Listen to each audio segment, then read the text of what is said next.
काय नाव सर आपलं? माझं नाव गिरीश सुधाकरराव जोशी. गिरीश सुधाकरराव जोशी. कुठून आलात आपण? मूळचा शिंदेवाही, जिल्हा चंद्रपूर. चंद्रपूर. चंद्रपूर जिल्हा. तुम्हाला काय व्याधी होती म्हणून आपल्याकडून तुम्ही अँटॉक्स डीएनटी घेतलं होतं? साधारणतः एक 4 वर्षापासून मला शुगरचा त्रास होता शुगरसाठी. आणि त्याच्यानंतर इटफॉर्मिननी माझी ते शुगर कंट्रोल करायचे प्रयत्न सुरू झाले. म्हणजे गोळ्या डॉक्टरांनी चालू केल्या इटफॉर्मिन पासून. इटफॉर्मिनचं मग नंतर ओझोमेट G1 आपण वाढवून त्याच्यानी हे नाही झाल्यानंतर ओझोमेट G2 झाली. परत तिसरी गोळी वाढवली आणि ओझोमेट G2 सोबत ग्लिपॉन एक वेळ ऍडिशन परत होते. म्हणजे जवळजवळ 4 गोळ्या चालू होत्या. त्यांच्या कंटिन्यू सुरू झाल्या त्या. आता ह्या गोळ्या खाऊन पण तुमची शुगर किती आता झाली होती? गोळ्या खाऊन देखील माझे त्यावेळेस 340 वगैरे असं जायचं. 350 पर्यंत तुमची शुगर जेवणानंतर होती. म्हणजे गोळ्या खाऊन पण शुगर इथपर्यंत पोहोचली होती जी कमी होत नव्हती. कमी होत. त्यानंतर मग तुम्ही आपल्याकडून अँटॉक्स डीएनटी संस्थेकडून घेतला. दोन्ही सुरू केले. आता हे डीएनटी चालू करून किती दिवस झाले? आता साधारणतः 2.5 महिने झाले. 2.5 महिने झालेले.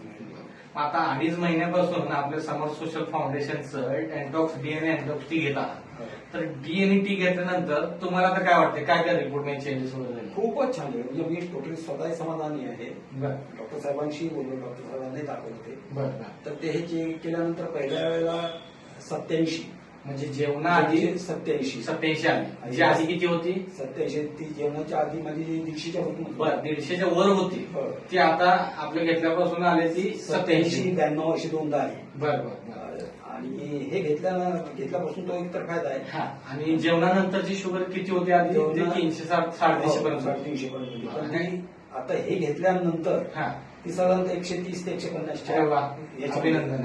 म्हणजे जी 350 पर्यंत जाऊन पोहोचली होती. आणि जी गोळ्या घेऊन पण आपली शुगर काय होत नव्हती, कमी होत नव्हती.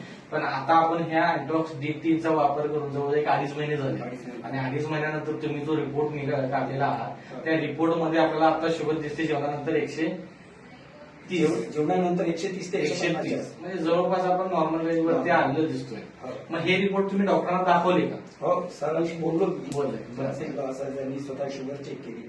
मग तुम्हाला ज्या 4 गोळ्या चालू होत्या त्यापैकी मग त्यांनी काय ते सजेशन केलं का? त्याच्यामध्ये पहिल्यांदा ना ओझोमेट G2 घेत होतो सकाळ संध्याकाळ 2 आणि त्याच्यासोबत एक ग्लिपॉन पण घेत होतो. तर ते सगळे कमी. ओझोमेट G2 जे आहे त्याच्यातली अर्धीच गोळी घ्यायला सर.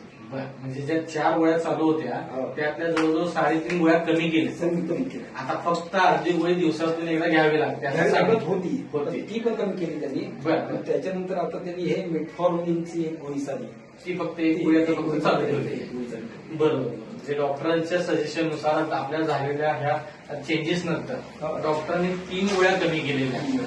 मग एकंदरीत तुम्ही आपल्या अँटॉक्स डीएनटी वापरताय तर ह्या आपल्या समर सोशल फाउंडेशनच्या मधुमेह अभियानासाठी तुम्ही समाधानी आहात का? 100% समाधानी. म्हणजे मला खरंच आनंद वाटला तेव्हा की ज्या गोष्टी होणार नाहीत असं सांगत होते पण ह्याच्यामध्ये आज 2 महिने 2.5 महिन्यातच तुम्हाला इतके मोठे बदल जाणवत आहे.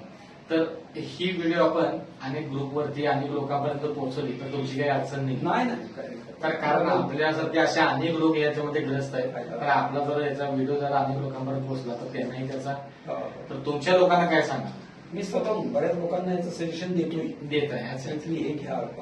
ते माझ्या भावांना पण दिलं आणि आंध्रातले वगैरे काही माझे मित्र आहेत. अनेक लोकांना सजेस्ट करून त्यांना दिलेलं पण आहे. हो, स्वतःहून सांगितलं. त्यांच्या आधी आणि खरंच समाधान आहे 100%. तर आपल्या समर्थ सोशल फाउंडेशन कडून तुम्हाला असेच निरोगी आणि फिट आयुष्य जागो हीच ईश्वराची प्रार्थना. नमस्कार. धन्यवाद.